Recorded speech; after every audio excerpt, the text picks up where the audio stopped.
Olá, este é o canal Unidade Médica e eu sou a Adriana Brito, professora de pediatria da Universidade Federal Fluminense.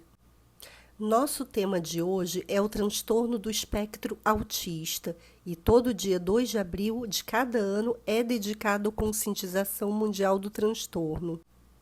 O autismo é uma síndrome que afeta o neurodesenvolvimento e se caracteriza por deficiência na interação e na comunicação social, associada a um repertório restrito e repetitivo de comportamentos, interesses e atividades, além de dificuldades nas atividades lúdicas e imaginativas.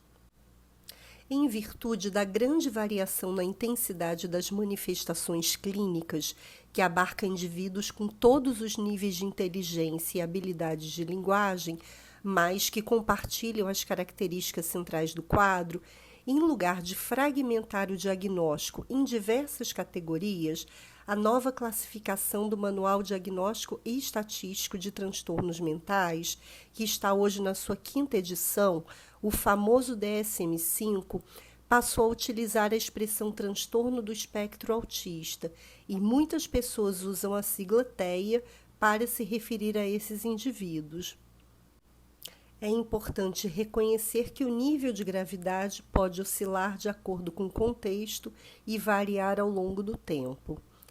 O transtorno da interação social pode se manifestar como isolamento social ou comportamento social impróprio, com dificuldade para desenvolver laços afetivos e relações com seus pares.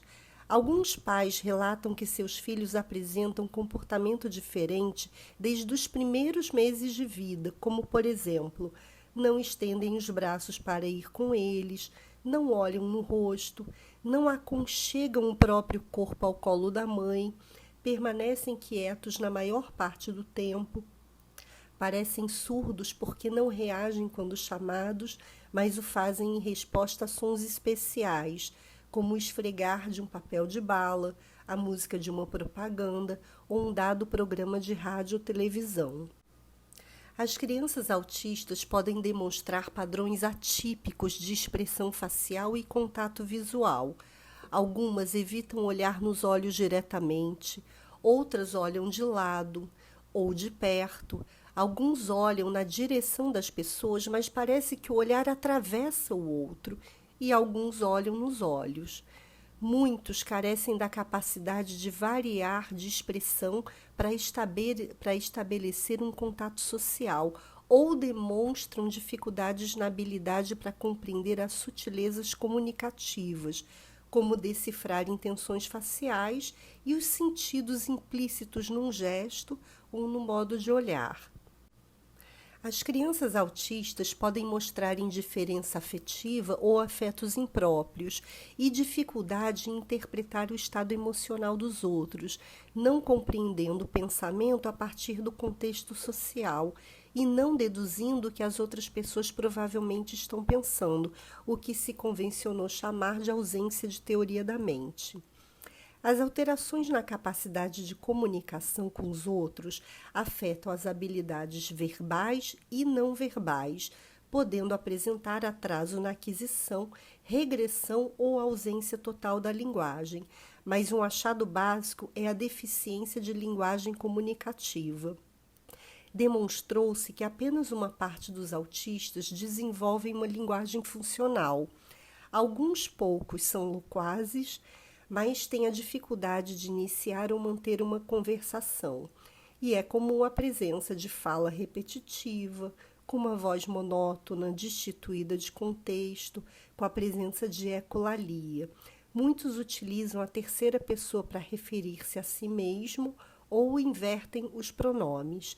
Às vezes, repetem uma série de frases memorizadas de um programa de televisão inúteis à comunicação. Em relação aos padrões de comportamento, as crianças do espectro utilizam os brinquedos de maneira diferente de sua aplicação habitual por outras crianças.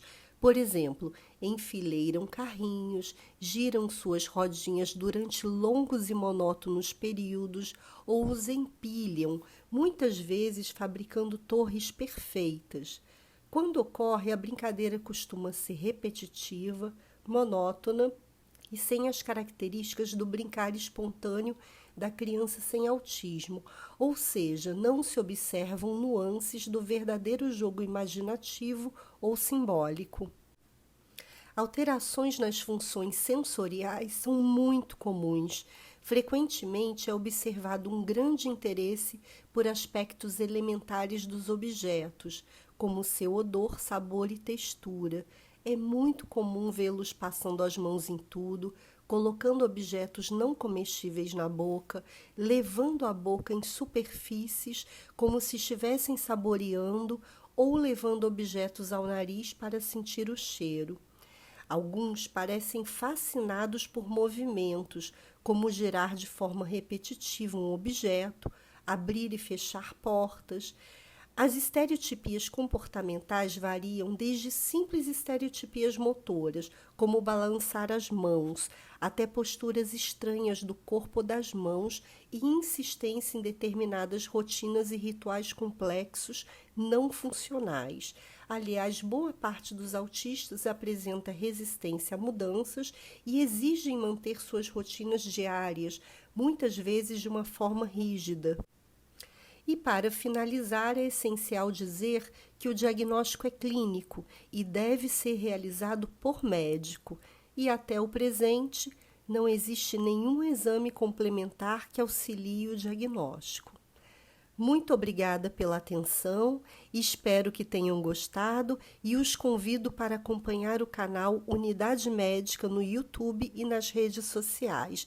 Até breve!